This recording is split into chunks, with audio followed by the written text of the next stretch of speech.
Assalamualaikum warahmatullahi wabarakatuh. Kembali lagi di channel Berita Mistis. Untuk kisah kali ini masih melanjutkan dari kisah yang sebelumnya, sebuah kisah dari tulisannya Dioseta, kisah yang berjudul Turonggo Mayit. Dan untuk kali ini kita masuk untuk bagian yang ketiga dari kisah ini. Dan sebelum kita masuk ke ceritanya, tekan dulu tombol like video ini. Dan jangan lupa tekan juga tombol subscribe channel ini. Dan nyalakan juga lonceng notifikasinya agar tidak ketinggalan cerita-cerita lainnya dari channel ini. Dan buat teman-teman yang pengen membaca langsung ceritanya dan koleksi lain dari ceritanya Dioseta, nanti silahkan saja kunjungi linknya yang nanti akan saya sertakan di kolom deskripsi. Dan seperti apa untuk kelanjutan dari kisah ini? Langsung saja kita masuk ke ceritanya.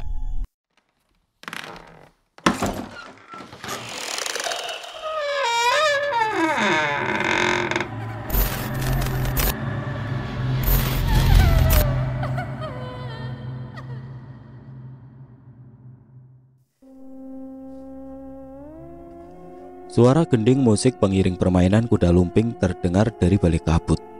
Terlihat bayangan makhluk yang melayang-layang dari balik tebalnya tirai putih yang menyelimuti desa. Sebuah pertunjukan tengah ditampilkan di sana. Kelompok Jaran Kupolo, bukannya mereka sudah mati? Tanyaku bingung dengan cerita Pak Le. Enggak, Jul. Yang mati hanya mereka yang mengirim santet ke bapaknya Widi. Mereka yang tersisa terikat perjanjian dengan makhluk yang mereka puja. Pak Le terlihat cemas. Ia terus berpikir keras untuk menyelamatkan warga desa dari balik kabut ini. Kalian kembali ke rumah dulu. Jangan keluar sebelum situasi aman. Aku ikut Pak Le. Gak bisa, bahaya.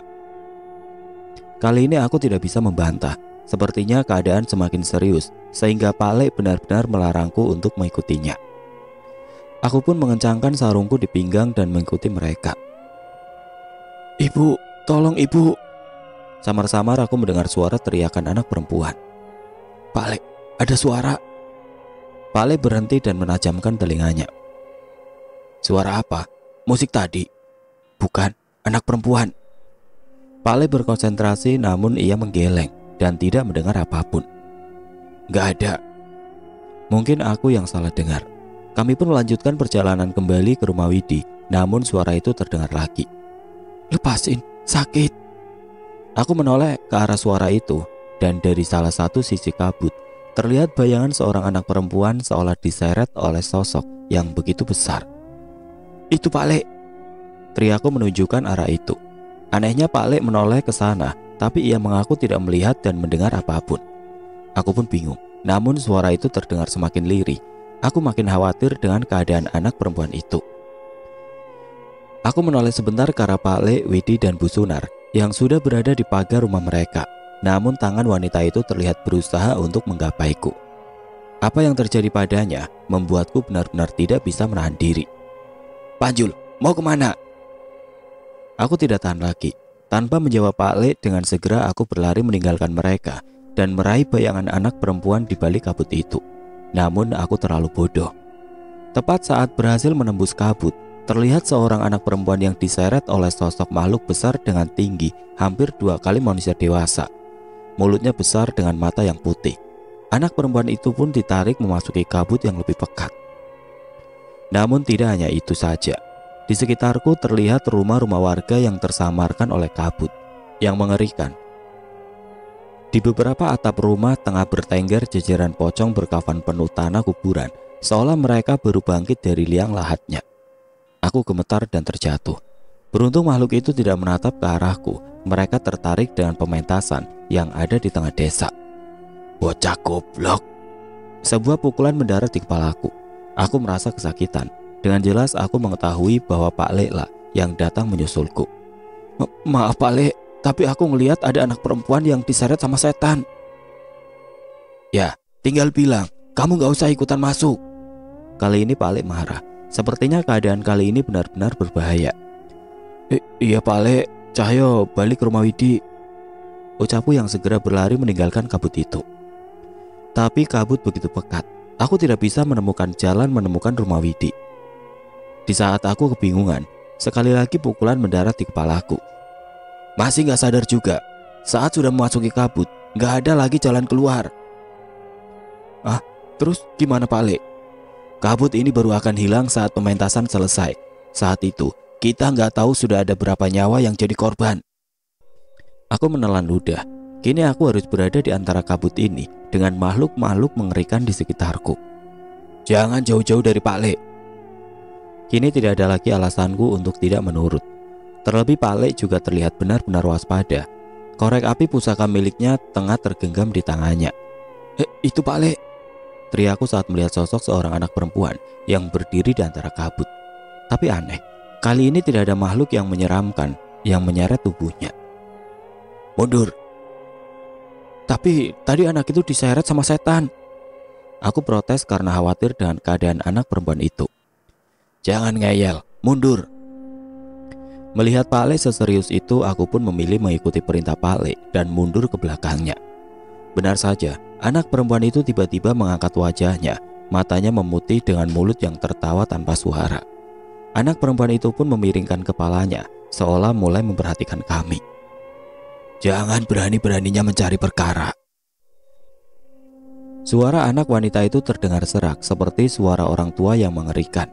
Ia menatap kami dengan penuh amarah. Keluar dari tubuh anak itu.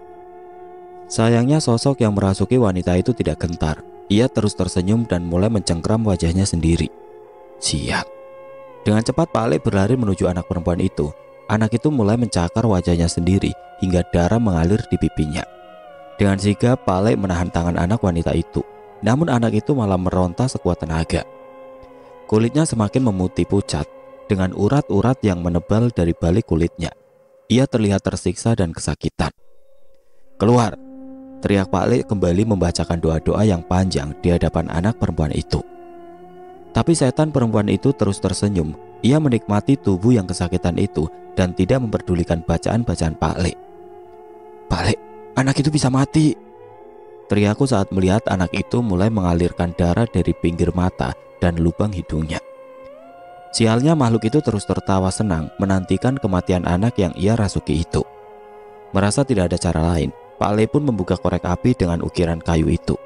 Ia pun memutar pematiknya dan menyalakannya di hadapan anak perempuan itu. Ekspresi anak perempuan itu mulai berubah, sementara pocong yang berada di atap-atap rumah merasa terganggu. Mereka melayang menjauh dari cahaya api kecil yang dibuat oleh Pak Le. Jangan samakan aku dengan setan-setan kerucu itu. Apimu tidak akan menggetarkanku, ucap sosok di balik anak perempuan itu lagi. Namun sepertinya Pak Le tidak hanya berhenti sampai di situ. Ia meletakkan telapak tangannya di atas api itu. Lantunan kalimat doa terdengar bersama dengan bara api yang menyelimuti telapak tangan Pak Le. Pak Le, tahan Pak Le. Aku hendak menghampiri Pak Le, namun saat aku menyadari bahwa Pak Le tidak merasakan kesakitan dari api di tangannya itu, aku pun menahan diri. Bodoh, kau lupa, aku juga tercipta dari api, gertak setan itu. Ia menertawakan Pak Le dalam tubuh anak perempuan itu. Jika Tuhan berkehendak, kau yang tercipta dari api pun akan musnah dengan api. Dengan segera Pak Le menggenggam kepala anak itu lagi. Aneh, rambut anak itu tidak terbakar. Tapi dalam sekejap, raut wajah anak itu berubah drastis. Panas, hentikan, hentikan. Pak Le tidak menghiraukan teriakan setan itu. Lantunan ayat suci ia bacakan mengiringi amalan api yang ia gunakan untuk menghabisi setan di dalam tubuh anak itu. Ampun, aku menyerah. Setan itu benar-benar tersiksa, namun Pak Le sama sekali tidak ingin melepaskannya. Wajah anak kecil itu benar-benar tersiksa, namun tidak seperti tadi. Kali ini kesadaran sesekali muncul di bola matanya. Merasa sudah mencapai saatnya, Pak Le pun membakar satu telapak tangannya lagi. Kali ini ia memutarnya beberapa kali dan mendorong tubuh bocah itu dengan telapak tangannya. Brak! Anak kecil itu terjatuh lemas. Aku berharap anak itu sudah tidak lagi dikuasai oleh setan itu. Tapi kali ini Pak Le tetap waspada. Matanya mengarah ke satu sisi di belakang anak itu. Kobaran api melayang di belakang anak itu. Dengan perlahan api itu padam dan menunjukkan sosok yang tertutup bayangan hitam. Manusia terkutuk, teriak setan itu. Bayangan hitam itu mulai sirna dan menunjukkan sosok setan berwujud manusia bertubuh besar. Ia mengenakan pakaian seperti pemain kuda lumping, namun kulitnya hitam legam dengan mata yang memerah. Saat ritual dimulai, tidak ada nyawa yang bisa selamat dari balik kabut ini, gertak setan itu. Ia pun segera mundur menjauh dari kami. Kabut yang pekat seolah sudah siap menelannya menghilang dari pandangan kami. Pak Le tidak memperdulikannya. Sebaliknya, ia membacakan doa pada sebuah botol berisi air dan meminumkannya pada anak perempuan itu. "Ah, apa ini?" Baru beberapa langkah makhluk itu berjalan. Tiba-tiba makhluk itu terhenti dengan api yang kembali membakarnya. Namun Pak Le tidak peduli. Hentikan api ini. Aku berikan apapun yang kau mau." Pak Le tetap tenang setelah memastikan anak perempuan itu mulai membuka matanya. Ia hanya menoleh sesaat pada setan itu. "Api itu adalah dosa-dosamu yang akan mengantarmu musnah dari alam ini," balas Pak Le. "Ah, ampun." Dalam hitungan detik, wujud setan itu pun menghilang bersama api perwujudan ilmu Pak Le itu. Seketika aku terkesima dengan apa yang terlihat tadi. Itu apa, Pak Le? Itu haji-hajian?" tanyaku semangat. "Amalan pembakar, sebuah amalan untuk mewujudkan api yang akan memusnahkan makhluk seperti mereka," jelas Pak Le. "Keren, ajarin aku, Pak Le." "Boleh saja. Besok siapin tungku api buat ngelatih tubuh kamu supaya terbiasa sama api." Enggak jadi, enggak usah Pak Le. Aku belajar ilmu lain aja. Ilmu itu paling cocok sama Pak Le," balasku yang segera mundur menjauh dari Pak Le. Gila saja, mana mau aku membiarkan kulitku bermain dengan api di tungku. Dasar panjul. Pak Le pun memperhatikan anak perempuan tadi. Ia sempat sadar sesaat, namun ia tidak sadarkan diri kembali. Pak Le memeriksa dan mendapati anak itu hanya pingsan. Ia pun menggendong anak perempuan itu di punggung dan segera melangkah menuju kemana arah setan tadi akan pergi. "Kita agak cepat, Jul." "Iya, Pak Le." Kali ini kami berlari menerobos kabut yang semakin pekat menyelimuti desa. Mataku tidak henti-hentinya mengawasi berbagai makhluk yang melayang-layang dan merayap menuju tempat yang sama dengan kami. Tempat pementasan. Terpampang di hadapan kami sekumpulan warga desa yang tengah menyaksikan sebuah pementasan. Suara gending dari kendang, bonang, dan gong beradu membentuk irama yang mendayu. Namun tidak ada teriakan meriah di sana. Sekumpulan warga yang menyaksikan pementasan itu seolah terhipnotis dengan penampilan di tengah-tengah halaman itu. Sebuah ingatan melintas di pikiranku. Seketika juga nafasku tersegal-segal menyaksikan hal ini. Seperti inilah warga desa dan orang tuaku mati. Mereka terhipnotis oleh sebuah pertunjukan dan satu persatu dari mereka mati dengan kepala yang terpisah dari tubuhnya. Aku pun menghentikan langkahku dan mundur. Sepertinya Pak Le juga menyadari wajah pucatku. "Bawa anak perempuan ini ke tempat yang aman. Kalau ada bahaya, kamu nyalain korek ini dan panggil Pak Le," ucap Pak Le sembari menyerahkan korek pusaka itu padaku. "Terus Pak Le?" Pak Le menepuk pundakku dan menatap mataku dalam-dalam. "Apapun yang terjadi, jangan ikut campur dengan urusan ini. Semua ini di luar kemampuanmu. Kali ini, tolong dengerin omongan Pak Le." "Iya Pak Le." Aku pun menggantikan Pak Le untuk membopong anak perempuan itu dan membawanya ke salah satu teras rumah yang tidak jauh dari tempat Pak Le berada.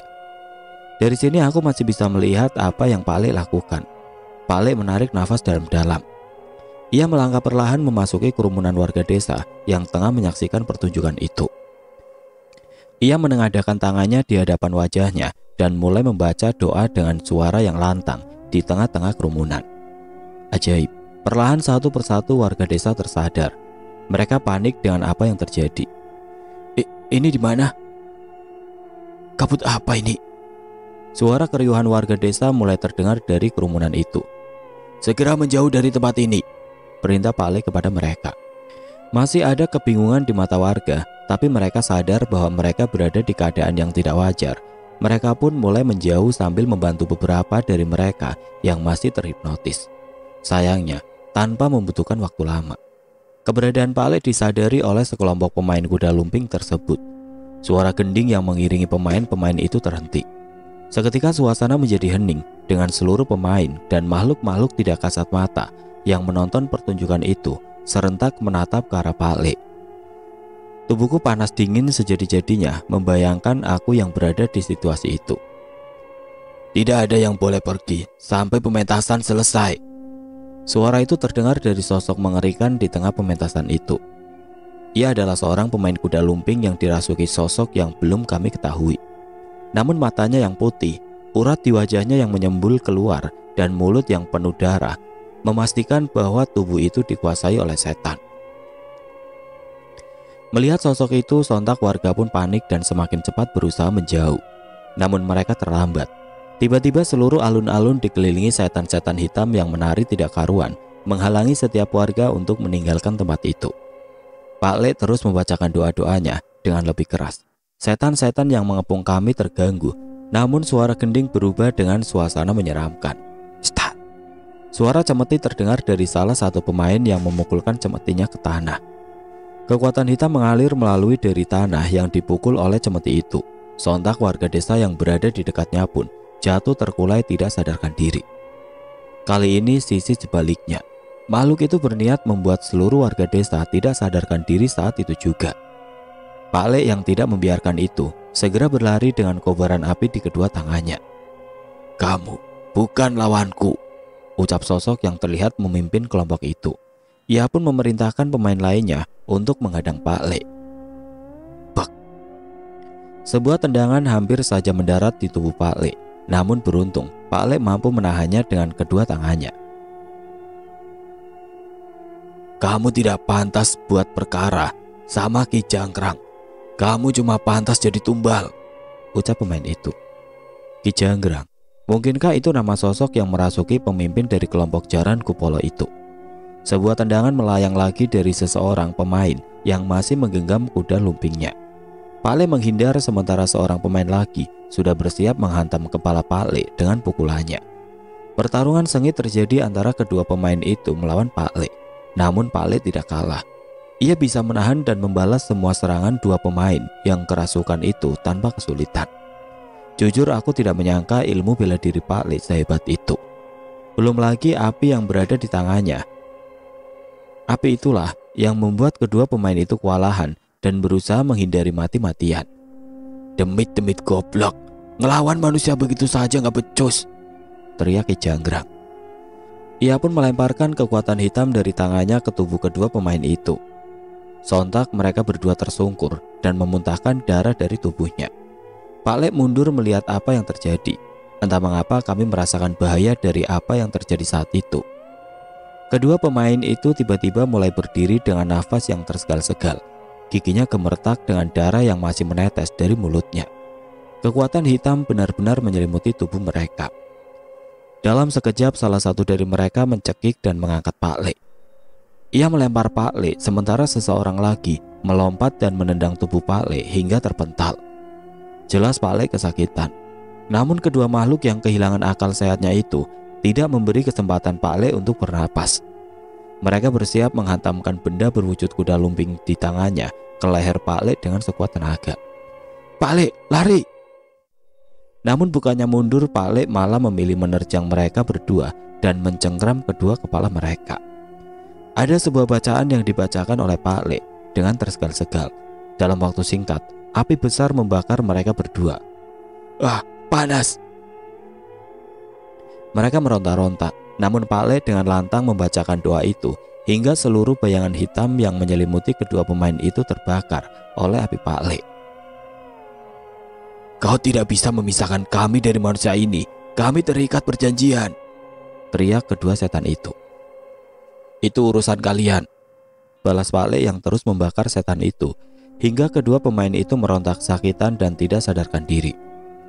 Setelah selesai menangani mereka, Pak Le pun melangkah menghadapi Ki Jangkrang yang sedari tadi sudah geram menatap Pak Le. Tanpa sepatah kata pun tiba-tiba Ki Jangkrang menyabetkan cemetinya ke arah Pak Le. Ia tidak sempat menghindar sehingga darah menetes dari lengannya. Tapi Pak Le tidak diam. Ia segera menyerang Ki Jangkrang dan membakarnya dengan api di tangannya. Tapi tidak seperti kedua pemain tadi, api Pak Le termakan oleh bayangan hitam yang menyelimuti Ki Jangkrang. "Harusnya kau sadar. Kulu Geni tidak akan berpengaruh padaku. Bahkan tidak ada satupun senjata kalian yang mampu melukaiku," tawa Ki Jangkrang. Tanpa banyak bercakap, Pak Le terus menyerang Ki Jangkrang dengan api di tangannya dan doa-doa yang terus melantun. Sayangnya aku jelas melihat pertarungan ini berat sebelah. Sedikit demi sedikit tubuh Pak Le mulai berlumuran darah dari cemeti yang dipecutkan ke tubuh Pak Le. "Pak Le!" Aku tidak tahan melihat kejadian itu. Namun saat aku berdiri, aku tertahan oleh sosok-sosok makhluk hitam yang menari-nari mengepung warga desa. Kini mereka menyadari keberadaanku dan mengincarku. Ada lebih dari 5 makhluk hitam mengarah kepada aku sembari menari-nari dengan mengerikan. Mereka menyeringai tertawa dengan beringas, seolah bersiap melakukan apa saja terhadap padaku dan anak perempuan ini. Itu apa?" tanya anak itu. Ternyata anak itu mulai sadar. "Bagus, aku jelasin nanti. Sekarang lari." Dengan sigap aku menggandeng tangannya dan berlari menjauh dari setan-setan itu. Ia tidak mampu berkata apapun dan hanya menuruti perintahku. Kami menembus kabut di tengah kepungan setan-setan itu. Setiap kali aku hendak memilih jalan, sosok setan lainnya sudah bersiap menghadangku. Setan, itu setan. Ini di mana?" Anak itu semakin merengek ketakutan. "Pakai ini." Aku mencopot sarung dari pinggangku dan melilitkannya ke tubuh anak itu. "Kalau takut, tutupi wajahmu. Nanti ikuti langkah kaki Mas." Sialnya kemanapun kami pergi, kami selalu berujung di tempat yang sama. Aku kembali ke tempat di mana setan-setan itu mengejarku. Sial. Aku tidak mau menyerah. Aku kembali menarik tangan anak perempuan itu dan melihat ke sebuah rumah yang tidak terdapat makhluk halus di sekitarnya. Ayo masuk." Kami pun bersembunyi di salah satu rumah warga, di salah satu kamar yang tertutup rapat dengan pintu yang terkunci. Kami pun meringkuk di bawah jendela kamar, berharap makhluk-makhluk itu tidak menemukan kami. Hawa dingin begitu menusuk. Anak perempuan itu terlihat menggigil. Jelas saja, ia baru saja kesurupan makhluk mengerikan. Tenaganya saja pasti sudah habis untuk mempertahankan kesadarannya. Aku sedikit menyelimutinya dengan sarungku dan sedikit merangkulnya, sembari sesekali mengintip ke arah jendela. "Tenang, sebentar kita akan selamat," ucapku berusaha menenangkan anak itu. Walau begitu, aku jelas cemas dengan keadaan Pak Le. Keadaannya begitu gawat. Apakah ia bisa menemukan cara untuk melawan Ki Jangkrak? "Mas, itu..." Anak perempuan itu terlihat pucat. Ia menatap terpaku pada salah satu sudut di langit-langit bangunan itu. Aku pun segera menoleh ke arah sudut itu dan seketika wajahku pun pucat. Sebuah kepala dari wanita bertubuh hitam menatap kami terbalik dari langit-langit. Ia menyeringai seolah senang berhasil menemukan kami. "Aku senang tumbal anak-anak kecil," ucap makhluk itu. Ia pun melayang ke bawah menunjukkan tubuhnya yang mengenakan seragam pemain jatilan perempuan yang sudah hitam seperti bekas terbakar. Hampir setengah tubuhnya dipenuhi borok dan bekas luka. "Mas, dia kesini." Suara anak itu gemetar. Tangannya menggenggam erat kaosku. Tepat saat ia mendekat, aku menyalakan korek pemberian Pak Le. Cekrek, cekrek. Beberapa kali aku mencoba menyalakannya, hingga akhirnya cahaya kuning dari korek itu menerangi ruangan di kamar ini. Benar saja, makhluk itu segera mundur dengan cepat menjauh dari kami. "Tenang, kita aman. Kita keluar lewat jendela," perintahku pada anak perempuan itu. Sementara itu setan perempuan itu terlihat begitu geram. Ia seolah menanti hingga nyala api ini menghilang untuk segera menyerang kami. Dengan berhati-hati kami membuka jendela itu dan melompatinya perlahan. Aku terus mempertahankan nyala api itu hingga berada di luar. Sialnya nyala api ini menarik perhatian setan-setan yang berada di luar. Mereka semua menatap kami walau tidak bisa mendekati kami. Aku tidak tahu apa yang akan terjadi pada kami bila api ini tidak bertahan lagi. Dengan berhati-hati aku pun melintasi kabut menjauh dari setan-setan itu. Namun sialnya mereka terus mendekati kami. Tanpa sadar tiba-tiba suara cemeti terdengar dekat dari telinga kami. "Stop!" Aku menoleh ke arah suara itu dan mendapati pemandangan yang membuatku cemas. Pak Le setengah mati bertahan berdiri dengan tubuh yang berlumuran darah. "Pak Le!" Tidak mungkin. Pak Le kalah. Apa artinya kami hanya sampai di sini? Suara gending pengiring mengalun semakin meriah, seolah merayakan kemenangan Ki Jangkrak. Cemeti itu ia putar-putarkan di atas kepala berkali-kali dan mengincar serangan terakhir untuk Pak Le. Aku sadar, ada kekuatan kutukan di cemeti itu. Aku yakin nyawa Pak Le akan berada dalam bahaya bila menerima serangan itu. Sabetan cemeti itu mendarat, kekuatannya begitu mengerikan. Tidak hanya rasa sakit, tapi sesuatu seperti merasuk ke dalam tubuh dan membuat rasa sakit dari dalam kepala. "Panjul!" Ya, aku yang menerima serangan itu. Pale menangkap tubuhku yang terkapar oleh serangan itu. Sebuah luka sabetan berdarah merobek baju hingga kulitku. Bertahan Panjul, akan Pale pulihkan. Jangan Pale, urus setan sialan itu dulu. Pale menatapku dan segera menoleh ke setan itu. Kali ini mata Pale penuh dengan amarah. Maafin Pale, ternyata Pale gak boleh setengah-setengah. Pale mengeluarkan sebuah keris dari tasnya dan memasangnya di ikat pinggangnya. Sombong, satu serangan lagi dan kau mati, teriak Ki Jangkrak. Ia pun bersiap menyerang Pale dan menarik cemetinya, tapi ia tertahan. Ujung cemetinya masih berada di genggamanku. Jangan berani-berani melukai Paleku lagi. Aku membakar ujung cemeti itu dengan korek pusaka milik Pale. Perlahan tapi pasti api itu membakar habis cemeti yang sedari tadi melukai Pale hingga babak belur. Sepertinya api ini memiliki kekuatan yang tidak dapat kami duga. Bocah brengsek. Bagus Panjul, kali ini aku bisa mendekati makhluk itu. Sekarang cepat pergi sejauh mungkin. Pale membacakan sebuah ajian. Aku menyaksikan otot-ototnya mengencang dengan kabut putih yang merasuk ke tubuhnya. Bek, setan itu terjungkal. Kali ini serangan Pale berhasil melukainya. Ayo kita pergi. Dengan sigap aku menjemput anak perempuan itu lagi dan berlari menjauhi dari Pale. Namun sial, kami dihadang oleh setan yang mengejar memergoki kami di rumah tadi. Darah anak kecil, aku bisa cantik lagi. Setan itu terus melangkah mendekat ke arah kami. Dengan sigap aku menyalakan korek api itu untuk menjauhkan setan itu dari kami. Korek ini tidak menyala. Aku terus mencobanya namun sia-sia. Makhluk itu tertawa menyatakan kemenangannya. Ia pun mengangkat tangannya yang dipenuhi kuku-kuku tajam dan bersiap menangkap kami. Aku menoleh ke arah anak perempuan itu. Ia benar-benar ketakutan, wajahnya pucat, dan begitu juga aku. Mata setan itu menatap ke arah anak perempuan itu. Ia benar-benar bernafsu dengan darah anak itu. Namun sebelum ia mendekat, aku menghadangnya. Jangan. Aku berusaha memberanikan diri dengan tubuh yang gemetar. Namun setan itu tidak gentar. Ia mengangkat tangannya dan menghujamkan cakar-cakar itu padaku. Aku yakin serangan itu akan menembus tubuhku.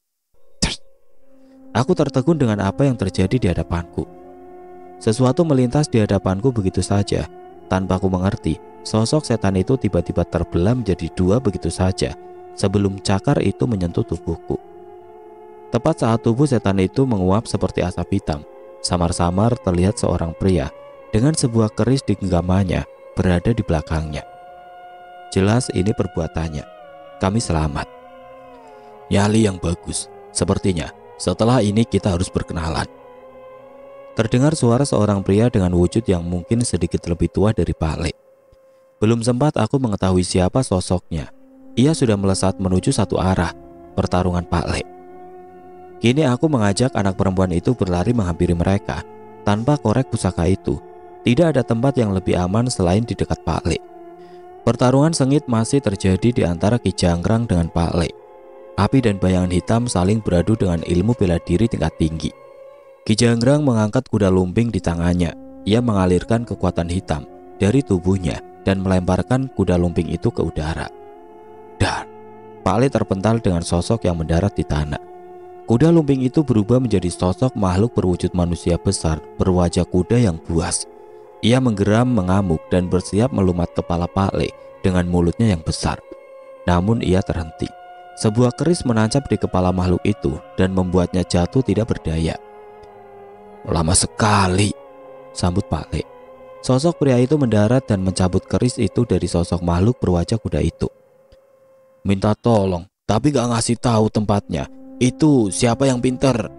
Ucap pria itu. Pria itu melayang.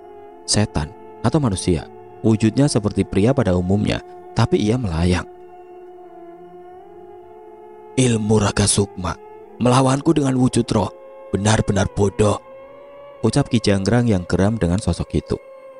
Suara gending pengiring berubah dan semakin meriah.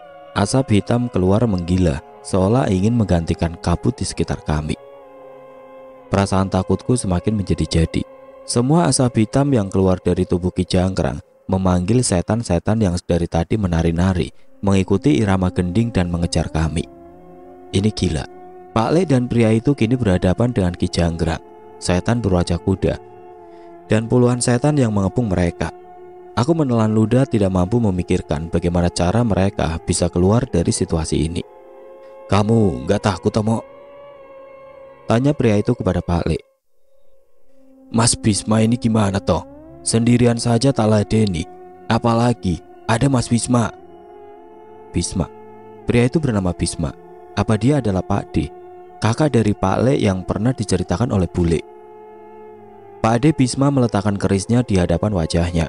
Ia membacakan sebuah lantunan ayat-ayat suci yang mengalun bagai puisi yang menenangkan jiwa. Bersamaan dengan itu, angin mulai berhembus dengan kencang mengelilingi tempat ini.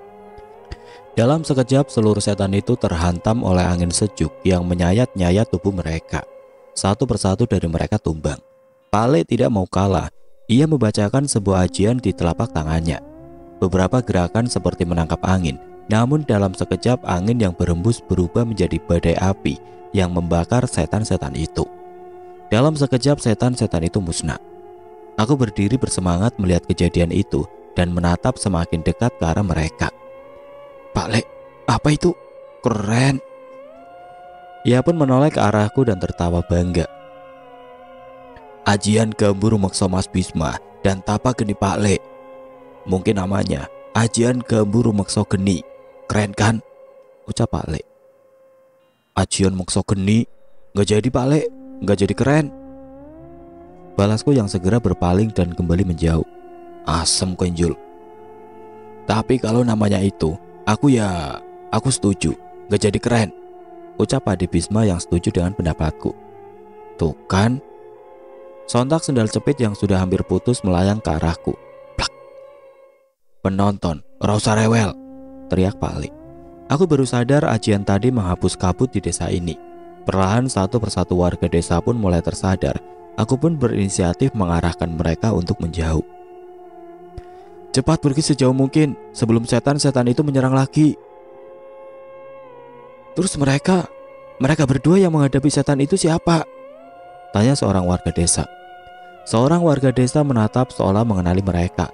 Saat mengetahui tentang Pak Le, ia pun semakin yakin untuk mengevakuasi warga. Cepat pergi, tidak usah khawatir, itu mereka. Ternyata mereka benar-benar sehebat yang dibicarakan. Duo pendekar sembara. Itu benar mereka. Tidak salah lagi. Aku ternganga melihat orang-orang itu begitu menyanjung Pak Le dan Pak D. Terima kasih sudah menolong anak saya. Aku terkaget melihat seorang bapak yang menjemput anak perempuan itu. Iya Pak, Pak Le yang nolongin dia pas kesurupan tadi. Anak itu berjalan ke arahku dan mencopot sarung yang kulilitkan ke tubuhnya. Kalau nggak ada masnya, aku pasti juga nggak selamat. Terima kasih, ucapnya sembari mengembalikan sarungku. Aku tersenyum melihat senyumannya sudah kembali. Ayo, kita cari tempat aman, ajak ayah dari anak itu. Aku menggeleng. Silakan duluan Pak, saya harus di sini. Saya bagian dari pertarungan ini, ucapku sembari menggenggam korek pusaka milik Pak Le. Baik kalau begitu, saya doakan keselamatan kalian, pamit bapak itu. Terima kasih Pak. Warga desa pun berangsur-angsur pergi meninggalkan tempat itu. Kini di lapangan hanya tersisa Pak Le dan Pak D Bisma bersama Ki Janggrang dan kelompok pemainnya. Beberapa pemain kuda lumping kembali memasuki lapangan. Kini wajah mereka geram menatap Pak Le. Seluruh pemain karawitan pun meninggalkan alat musiknya dan menghampiri Ki Janggrang. Aneh, tanpa adanya pemain, suara musik itu terus terdengar mengalun dengan mengerikan. Apa maksud kalian mengganggu ritual kami? Teriak salah satu dari pemain karawitan yang kini berhadapan dengan Pak Le. Mengganggu? Kau pikir kami akan diam melihat kau membantai warga desa? Teriak Pak D Bisma. Kami tidak punya pilihan. Mereka yang mati atau kami yang mati. Kalian? Jawab Pak D Bisma singkat. Ki Janggrang dan kelompoknya semakin kesal mendengar jawaban dari Pak D Bisma. Kalian pikir setelah menyekutukan Tuhan kalian bisa selamat dari api neraka? Memperpanjang nyawa kalian dengan tumbal hanya akan menambah dosa dan siksaan kalian di neraka. Ki Janggrang terlihat tidak senang dengan ucapan Pak Le. Sepertinya di antara kelompok Jaran Kupolo hanya Ki Jangrang yang benar-benar setan di tubuh manusia. Sisanya mereka adalah penyembah Ki Jangrang atau mungkin sosok yang lebih hitam darinya. Jangan dengarkan mereka, atau kalian akan mati seperti pendahulu kalian. Ucapan itu membuat seluruh pemain jaran Kupolo ketakutan. Saat itu juga Ki Jangrang menyelimutinya dengan kabut hitam. Setiap pemain memegang anyaman bambu berwujud kuda lumping yang ia angkat di hadapan wajahnya sembari berlutut. Asap hitam itu merasuki tubuh mereka, dan dalam waktu singkat, kuda lumping itu menyatu menembus tubuh para pemain dan merubah tubuh mereka menjadi sosok yang mengerikan. Manusia-manusia berubah dengan bulu yang memenuhi kepala, leher, dan seluruh bagian tubuh belakang mereka. Kulitnya menghitam dan kuda lumping itu menyatu menembus dari punggung hingga perut mereka. Jelas itu wujud menjijikan. Mereka sudah jadi setan sepenuhnya semenjak mereka menjalin perjanjian dengan Ki Jangrang, ucap Pak Le. Pak Ade pun mengangguk setuju. Mereka menari dengan begitu mengerikan. Alunan musik yang sendu, gerakan yang misterius, dengan tubuh yang menyatu dengan kuda lumping mereka. Aku merasakan bahaya yang besar datang mendekat.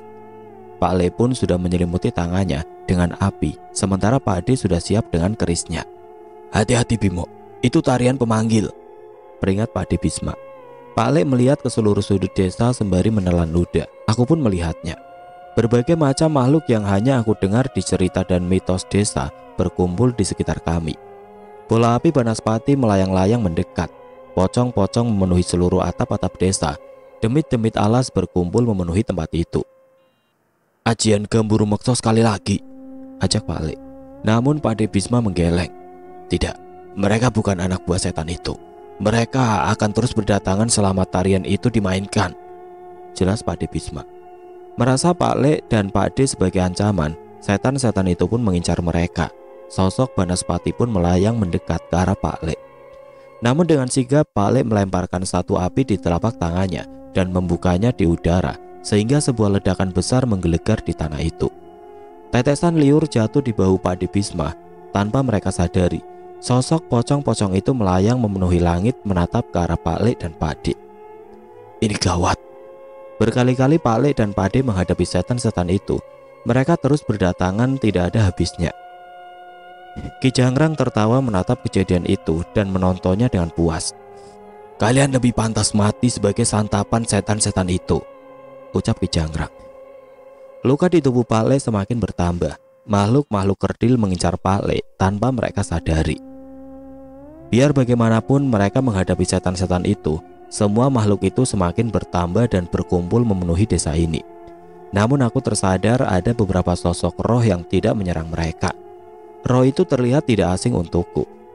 Roh tiga sosok anak kecil yang hanya bergeming menyaksikan kejadian itu. Itu Roh Muhrin, Suti, dan sosok menyerupai Widi.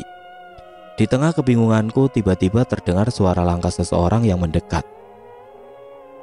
Widi, jangan, bahaya, teriak Bu Sunar. Aku menoleh ke belakang dan mendapati Widi sedang berusaha berjalan mendekat ke tempat ini, walau terus dilarang oleh ibunya. Ia meraba jalan dengan tongkatnya, sembari membawa beberapa benda yang terikat di punggungnya.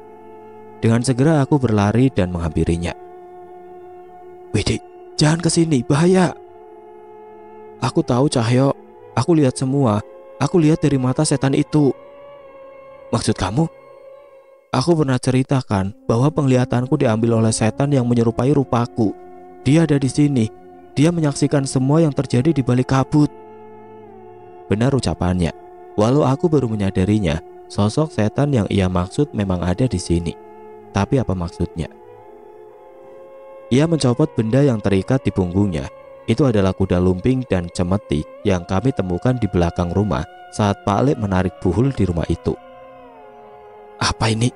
Tanyaku bingung. Ia menyerahkannya padaku dan melangkah maju mendekat ke pertarungan itu. Bukan, ia melangkah ketiga roh yang menonton pertarungan itu.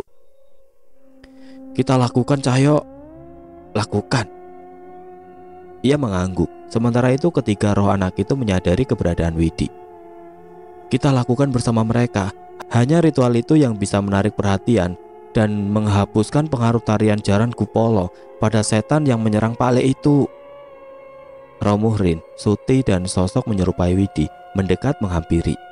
Entah apa yang terjadi, tiba-tiba ia menatap mataku dan ibunya. Ia menatap ke seluruh sisi desa dan memperhatikannya. Penglihatanku kembali. Aku dan Bu Sunar heran. Kumainkan mataku di depan matanya dan ia merespon. Air mata Ibu Sunar menetes melihat kejadian itu. Sosok yang menyerupai Widi pun seketika berubah. Ia tidak lagi menyerupai Widi dan berubah menjadi anak laki-laki yang lebih tinggi dari Widi.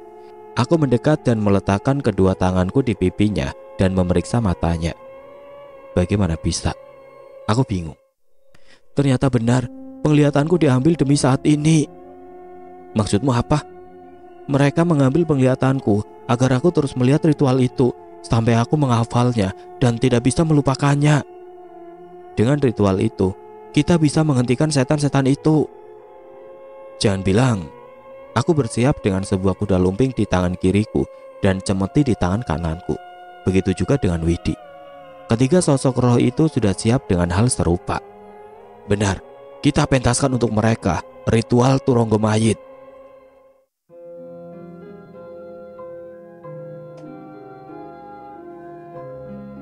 Oke teman-teman, sampai di sini dulu ceritanya. Nantikan kelanjutan kisah ini di video berikutnya. Agar tidak ketinggalan, klik tombol subscribe channel ini dan nyalakan lonceng notifikasinya. Wassalamualaikum warahmatullahi wabarakatuh.